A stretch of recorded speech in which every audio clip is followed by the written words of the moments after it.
Hi, I'm Annabelle. I'm at the Waag Society Open WetLab, and this time we're doing gel electrophoresis.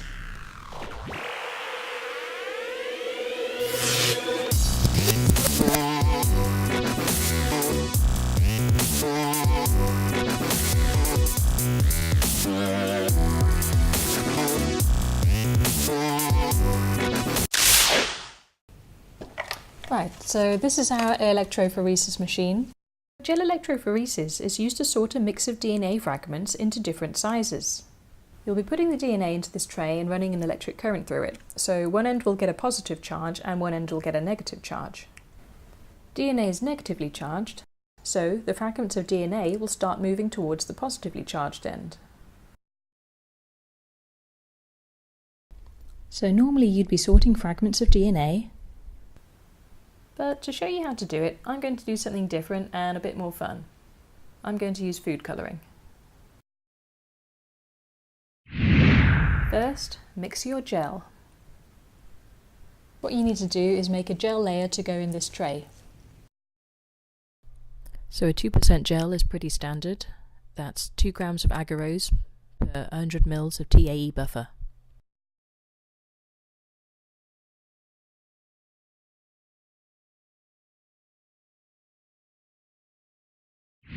Second, tape your tray.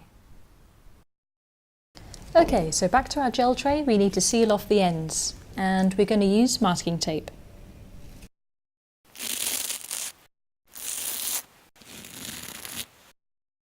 Okay, so you want the tape to be high enough so that the gel isn't going to leak out, and you want it to be wrapped underneath so that the gel won't leak out there too. Third, microwave your gel mixture. And just microwave in short bursts, say about 20 to 30 seconds, just to make sure that the gel mixture doesn't boil. Keep taking it out the microwave and give it a little swirl to help the powder melt. Be really careful handling the flask because the bottom could be really hot. Just hold it by the top there. Fourth, let your gel cool and add 5 microliters of Sybr stain. Sybr stain will make the sorted DNA visible in a transilluminator. So because I'm just using food colouring, I don't need to use the Sybr stain, but if you were sorting DNA, you'd need to add this to your gel. Fifth, pour your gel.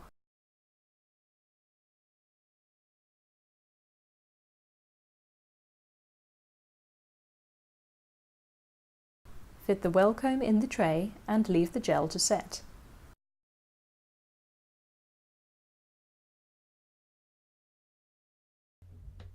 Remove the comb carefully. This is where you're going to put the DNA.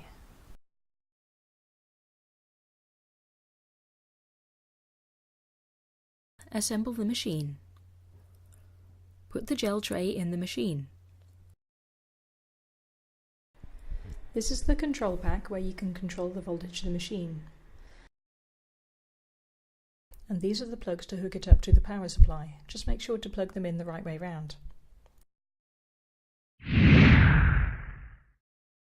Now you need to add enough TAE buffer to cover the gel.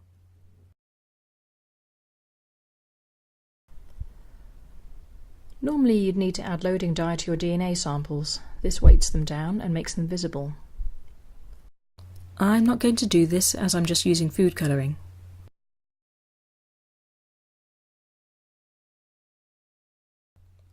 Now you need to fill up the wells, that's the holes in the gel, with your samples.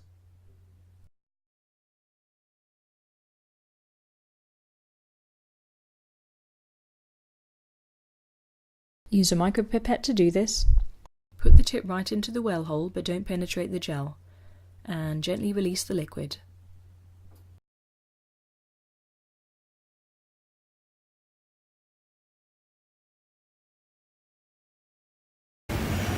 Okay, so what you can see there is something that you shouldn't do, which is overfill the well.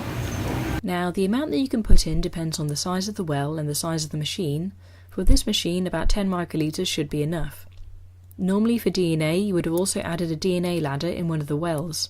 This is a mix of fragments of known sizes that you'd use as a reference.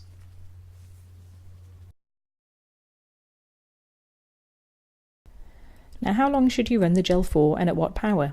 It actually depends on the size of the fragments you're sorting and the percent of the gel. The standard for a 2% gel, about 30 to 45 minutes is probably good.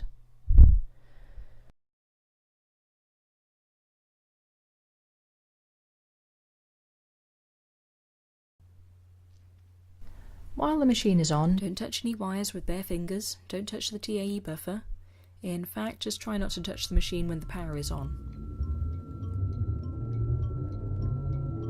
Now we play the waiting game.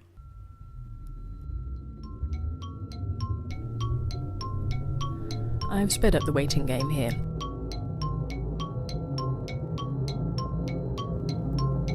Now you don't want to run the gel for too long, else the molecules will migrate too far, maybe even right off the gel layer.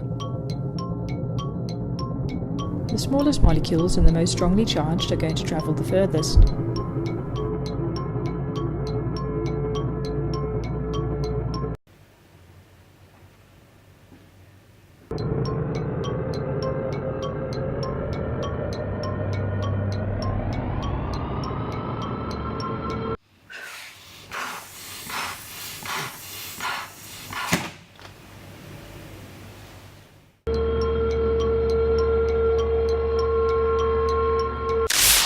So let's say about 40 minutes has passed. Let's take a look at the results.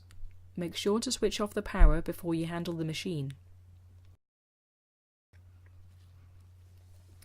Now you can gently push the gel out of the tray and take a look.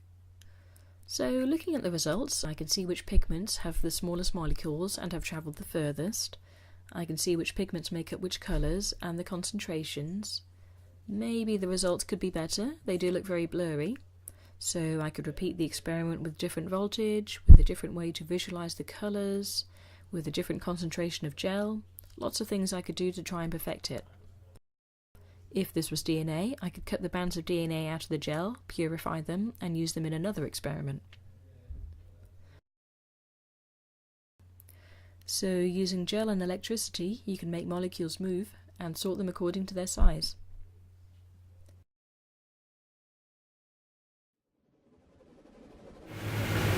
That's it.